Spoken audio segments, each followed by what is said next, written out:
Hi, everybody. How are you all doing in isolation and lockdown in this new world that we find ourselves in? Um, I know many of you have contacted me about art therapy and drawing workshops and things like that. So, yeah, just a little bit of background. I did run 4 groups last year on drawing for distress tolerance. They're face-to-face groups normally. And I had hoped this year to roll those out into a bigger program. I was aiming to hold those starting from June, but now because of obviously everything that's happening in the world and the need for us to stay home and stay safe, I won't be able to do that. So I've been thinking about how I can move the workshop online. I would like to do it in groups, live groups. If anyone's interested in doing that, let me know. Drop me an email if you're interested in doing something live via Zoom, and I'm hoping to work that out. It would only probably go for around an hour or so, and it would be focused on the same kind of things that were in my first workshop. So what I'm going to do is I'm going to upload a series of videos around each of the activities and tools that I would normally have done in that first workshop, drawing for distress tolerance. So I'm going to share my screen with you and go through each one. So hopefully they can help you during this time. The workshop is predominantly aimed at people who live with severe anxiety and panic, who struggle to tolerate distress and regulate their emotions. And so it was predominantly designed for people who live with borderline personality disorder. I live with BPD myself and have for pretty much most of my life.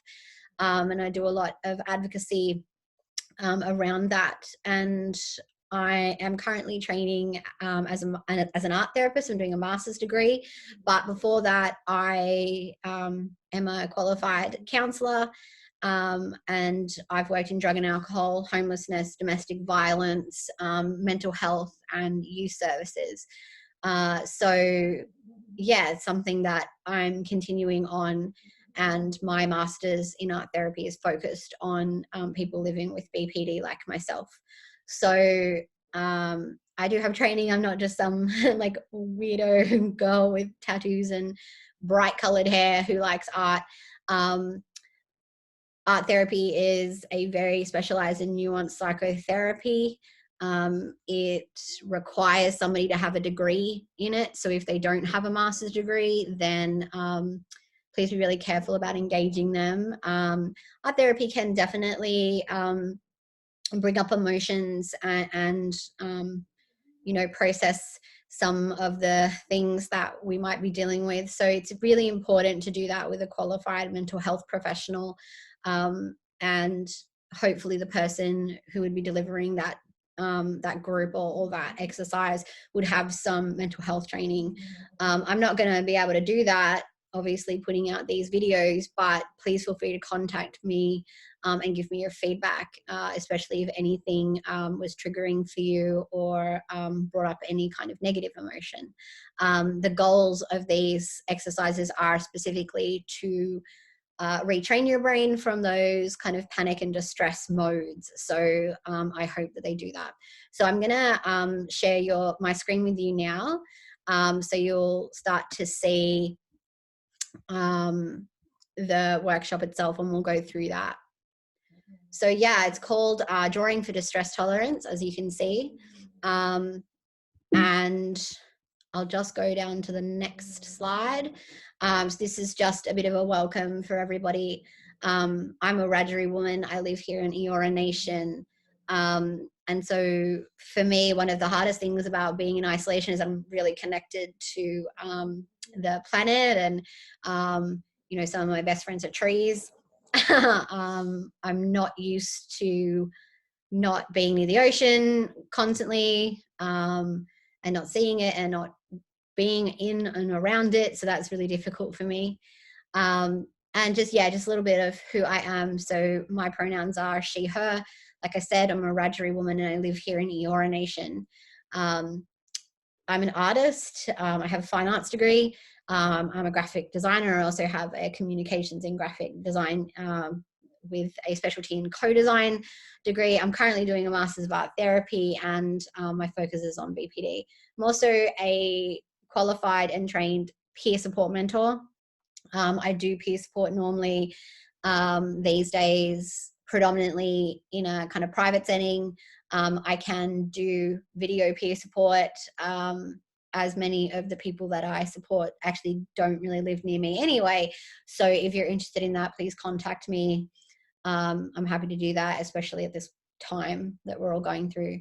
I'm a lived experience advocate, so I work a lot with the Australian BPD Foundation. I work a lot with Project AIR, Spectrum, Sane Australia, some of the primary health networks. I've done projects with the Department of Education, and both New South Wales Health and Victoria Health, actually.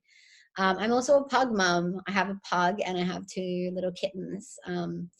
My pug is asleep right now, but she might pop up. She tends to do that. So when we go into any type of artist therapy or artist healing group, we try and come with some rules and some guidelines for that group. And so this is them. So basically all you have to do is be who you are, start where you feel, use what you have and give what you can. And if you do that open and honestly, then everybody is welcome here.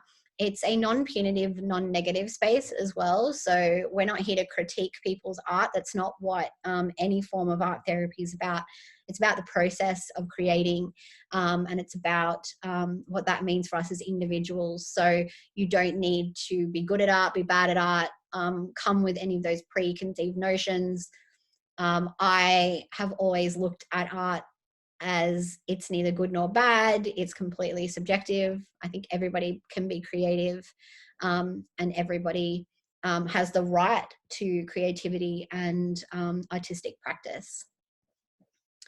So the first thing that we're going to do is an activity called continuous line. So I discovered continuous line, I think by accident, and then went back and did a whole bunch of research and reading about continuous line. And I learned some really cool things, which I'm going to tell you about. So continuous line, as you can see here, this is an example of one I did. This is my pug Skylar. So continuous line basically is what it says it is. It's drawing in a continuous line. So that means that that line can't be broken. So what you would normally do is you would have an image in front of you, or you could be drawing from like the environment around you if you wanted. I don't have like a clear recollection of when I did this, but I'm pretty sure I would have just been looking at a picture of my pug Skylar and not Skylar herself.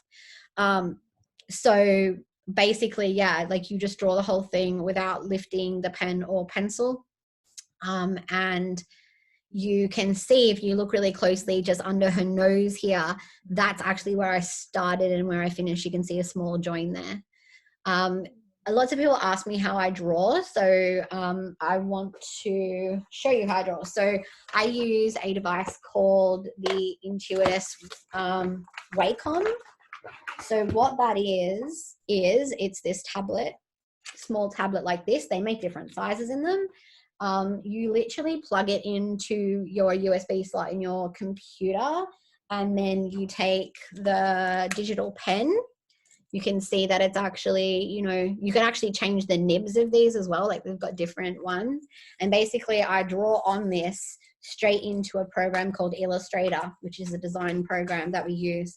Illustrator is very expensive. It is a design industry standard program that is predominantly made for designers and typographers and artists and illustrators. But you can get it on a subscription via Creative Cloud. So that's how I draw. So that's how this is drawn. So I draw digitally into that, and then I print them. I can manipulate them, or, you know, keep everything digital. So some of the great things about continuous line is that it helps you focus. And so if you are in a space where you're experiencing a lot of intrusive or rapid thoughts, if you have, I guess, a lot of like noise inside of your head, and that noise is predominantly negative, it really helps you focus. And one of the reasons why it does that is because it challenges your brain. So because it's a practice that is kind of doesn't feel normal for us, to continuously keep drawing and to not stop when we might say, you know, get some small pain in our wrists, or you know, our brain is just like, stop, I've made the wrong shape kind of thing. It challenges your brain, and that promotes building new neural pathways in your brain. That takes a lot of effort and concentration for your brain. So it means that it steers your mind for those intrusive thoughts, and it kind of has to switch off some of that overriding anxiety or panic or anger or any real intense emotion. One of the great things about our brains is that they need to use a lot of power for things. So anxiety and panic, as a lot of you will know, takes a lot of energy and a lot of, I guess, you know, a lot of effort from your brain to keep you in that state. It's a heightened state of anxiety, and it kind of can't last. So the one good thing about continuous line as well is that it's really challenging your brain to do something different. You are constantly having to give your brain those signals of no, no, no, don't lift up the pen, don't lift up the pen, keep going, whatever you do, don't stop. And so your brain has to kind of focus on that and stop, you know, focusing on those intrusive thoughts, or stop focusing on all of that anxiety talk that's in your head. It also produces some really unique drawings, as you can see here, that are different every time. You know, I've had a lot of practice in this. I've been doing this, in terms of my own lived experience, I've probably been doing this for, you know, around maybe 20 years now. And I've been doing it as a really focused practice, specifically for anxiety, panic, and intrusive thoughts, probably for around maybe 5 to 10 years now. So I'm pretty good at it. Not everyone, you know, is going to create things that look like this. Some people create things that are way more abstract and way more complex and unique and beautiful about that. And one of the things that I really like about continuous line as well is that for those of us who might be a little bit more perfectionist, and I would put myself in that category, it also encourages you to experience, I guess, perceived failure. It encourages you to think outside your box, to see something that's more unique as beautiful. And that's really challenging for your brain as well. And it's helpful as well to look at something and go, wow, like I know that's not how I would normally have drawn that, but it looks really cool. So yeah, so when you're doing this, I would say start with around 5 to 10 minutes. Start with one color. So if you're using a pen or a pencil, then just start with this one color, and focus on something positive. This is a really important rule, I guess, for continuous line drawing. We give so much time and space and brain energy to negative things, and sometimes we can't stop that. If you're somebody who tends to be a bit more of a negative thinker, like myself, it can be really hard to focus on the positive. So that's why when we're doing this task and we're asking our brains to really focus on this one thing that we're doing, and to be all consumed with that, we want it to be something really positive, something happy or beautiful that makes us feel good. So, you know, draw a flower, draw, you know, a picture of your pet, draw, you know, something that's lovely, that you want to give your space and time to. So always focus on something positive.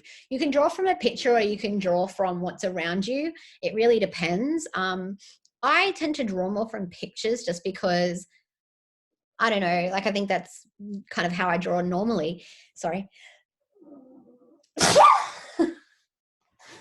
Sorry. I don't have coronavirus, I swear. yeah, so yeah, do not lift up the pen, pencil, or texter. And the rule is once you lift off, you have to start again. So a lot of people will probably be tempted if they kind of lift off, which you're going to do. You're going to do that many, many times before you get this right, to throw that away.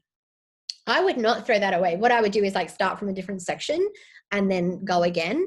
And that can create some like really cool, you know, drawings, and can be really like interesting and yeah, like quite abstract and kind of edgy. Once you're kind of used to doing this, you can use multiple colors. So one of the things that I've done when I do this on paper is like get two pens or two texters and hold them at the same time, and that creates like something even more cool. And also give yourself a time limit. So you know, kind of when you first start, you know, draw till you finish kind of thing.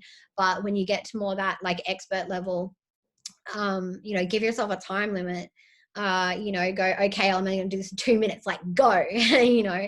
And another thing that you can do is try it with different mediums that aren't so, I guess, forgiving to the process. So try it with paint, or try it with pastels, or try it with ink, you know.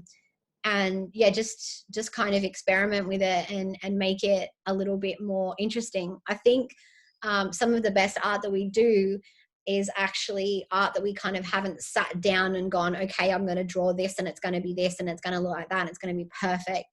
A lot of art that you'll see are literally happy accidents, and something that has been created, you know, accidentally by artists. And I think that's something that's really beautiful and something that we need to embrace, because art is like that, life is like that.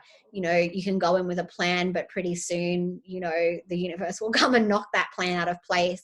But it's about looking at what we created and what happened in that disruption, and learning to see such the positives of it and love it for what it is. That's the best, one of the best things about art for me. So what I'm going to do now is we're probably going to go to the next activity. So the next activity is going to be story drawing. I'm going to explain about that in the next video. I'm going to split this into 3 different videos so they're not super long. So the next one we're going to talk about is story drawing. Go back and do your continuous line. Let me know how that goes. And if you can, definitely upload or, you know, go onto Instagram and tag me at graphics for good, all one word, in your drawings, because I love seeing what people create because they're so beautiful and unique. Thanks for listening, everyone. Take care, and try and remember to turn off that technology, shut down the world for a little bit, stay inside, stay safe, stay home, get out the pens and pencils and the sketchbook and start drawing and start creating. And I will talk to you very soon in the next video. So yes, let me work out how to turn this off. I'm not super great at learning how to turn these things off. Okay. So thanks a lot, guys. And I hope this was really helpful. Let me know how you go. Thanks.